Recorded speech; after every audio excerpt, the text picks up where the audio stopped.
मेरी कहानी सुनने, मेरे अल्फाज,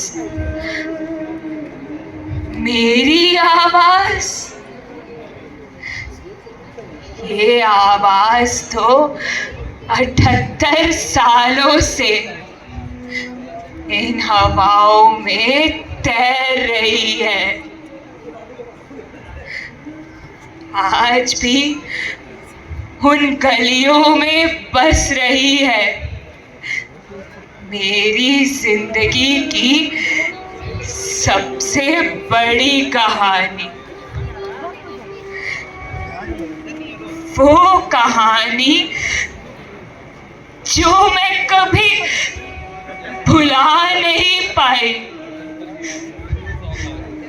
और शायद इसे सुनकर आप भी कभी भुला नहीं पाएंगे।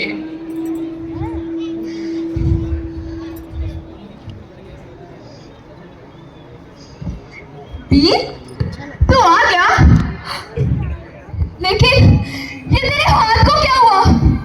वो आज आजादी के आंदोलन के समय वीर, तू समझता क्यों नहीं है? आजादी की लड़ाई लड़ना ये हमारा काम नहीं है। क्यों? ये हमारा काम क्यों नहीं है? आखिर ये देश भी तो हमारा है। अब तू ही बता, अगर हम इसके लिए आवाज नहीं उठाएंगे तो कौन उठाएगा? ये था वीर, सिर्फ 21 साल का, और इसी तरह इसकी हंसी गूंजती थी शहर में, सपनों से भरी, जुनून से भरी। बहना, तू देखना, हमें एक दिन आजादी जरूर मिलेगी, और जिस दिन आजादी मिलेगी ना, मैं ये पूरा शहर सजा दूंगा। ऐसा लगेगा मानो दिवाली और ईद एक साथ आई हो। पर वीर, तू समझ नहीं रहा, आजादी सिर्फ एक जश्न नहीं है। आजादी कुर्बानी मांगती है, और न जाने कितने लोगों ने अंग्रेजों के खिलाफ अपनी जान गंवा दी। नहीं, तू नहीं समझ रही बहन। तू सोच, अगर हमारा देश आजाद हो जाए तो हम अपनी जमीन पे मनचाही फसल उगा पाएंगे। हम अपने बच्चों को फिरंगियों के बच्चों जैसी अच्छी तालीम दिलवा पाएंगे। वो भी पढ़ लिख कर बड़े अफसर बनेंगे। और अगर ये सब हासिल करने के लिए मुझे अपनी जान भी देनी पड़े तो मैं दूंगा। वो सब मैं नहीं जानती, लेकिन चाहे जो भी हो, तू वापस आना, क्योंकि तेरे बिना आजादी का मेरी जिंदगी में कोई मतलब नहीं है। बहन, तुझे याद है बचपन में जब हम पतंग उड़ाते थे और तू कहती थी पतंग की डोर जितनी मजबूत हो वो उतनी ऊंची उड़ती है। ठीक वैसा ही है आजादी का संघर्ष। जितनी मजबूत ये डोर होगी उतनी जल्द हमें आजादी मिलेगी। पर वीर, मुझे डर है कहीं उस तेज हवा में तू हमसे दूर ना चला जाए। लेकिन आजादी की ओर कदम तो बढ़ाना पड़ेगा ना बहन। बहन, तुझे पता है पिछले ही हफ्ते महात्मा गांधी जी ने भारत छोड़ो का नारा दिया और पूरे देश में आंदोलन हुआ। गांव से लेके खेत तक में मानो ऐसा लग रहा हो कि हर कोई बस यही कह रहा हो कि अंग्रेजों तुम भारत छोड़ो। और अब वो समय आ गया है कि मैं भी संघर्ष का हिस्सा बनूं। भगत सिंह जी ने अपनी जान दी, इसलिए नहीं कि हम बस आजादी का सपना देखें, इसलिए कि हम आजादी के लिए लड़े। और अब वो समय आ गया है, और ये आंदोलन सिर्फ दिल्ली या बॉम्बे जैसे बड़े शहरों का नहीं, ये हर गांव, हर खेत का है। और तू मेरी एक बात याद रखना बहन, जिस दिन एक आवाज भी उठेगी ना गुलामी के खिलाफ, तो लाखों आवाजों को उठने का हौसला मिलेगा। और उस दिन मैं जब लौटूंगा तो मेरा झंडा, मेरे देश का झंडा इस मिट्टी पर खुलेआम लहरा रहा होगा। और उस दिन सिर्फ हम आजाद नहीं होंगे, बल्कि पूरी दुनिया को हमारे देश की ताकत का पता चलेगा। अब मैं लौटूंगा तो सिर्फ आजादी लेकर। पर वीर पर तो मानो इस आजादी का पागलपन चढ़ गया हो। मुझे डर है इस आजादी के कारण मुझसे दूर ना चला जाए। जल्दी आना वीर, तुम्हारा इंतजार रहेगा। पर उस दिन इंतजार घंटों का था,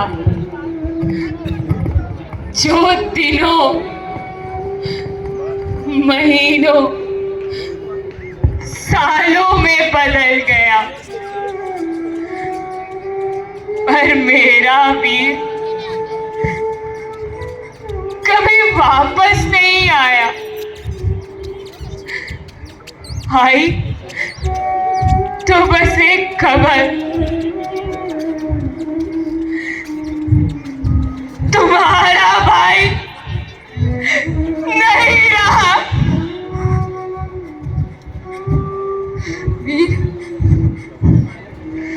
ये देखिए झूठ है वीर। उन्हें कहा था कि तू वापस आएगा वीर। तूने कहा था कि तू वापस आएगा वीर। तूने कहा था कि तू वापस आएगा।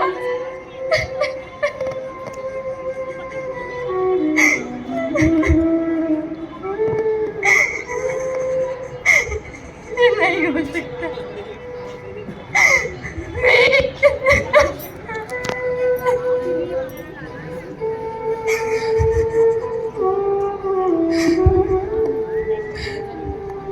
अंग्रेजों की गोली, उसकी हंसी, उसके सपने सब ले गई। उस दिन मैंने सिर्फ अपने भाई को नहीं खोया, मैंने अपना घर, अपना शहर, अपना सब कुछ खो दिया।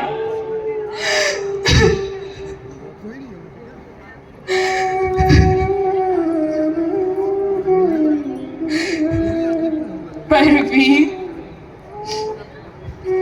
तू देख रहा है ना, तेरा सपना पूरा हुआ। आज भारत 140 करोड़ लोगों का घर है। जो देश हम पे हंसते थे, आज हम उनसे आगे निकल चुके हैं। हमारी अर्थव्यवस्था दुनिया की चौथी सबसे बड़ी अर्थव्यवस्था बन चुकी है। जो तिरंगा हम इस मिट्टी तक पे नहीं गाड़ पाते थे, वो तिरंगा हमने चंद्रयान 3 से आज चांद पर गाड़ दिया। जो रेल कभी मौत का काफिला हुआ करती थी, आज वो वंदे भारत बनकर सपनों को जोड़ रही है। हाँ, मैंने अपना भाई खोया, अपना घर खोया, लेकिन मैंने अपना देश जीत लिया। वीर, तेरा खून बेकार नहीं गया। और तू सही कहता था, आजादी सिर्फ एक दिन का जश्न नहीं है, ये तो हर सांस का एहसास है।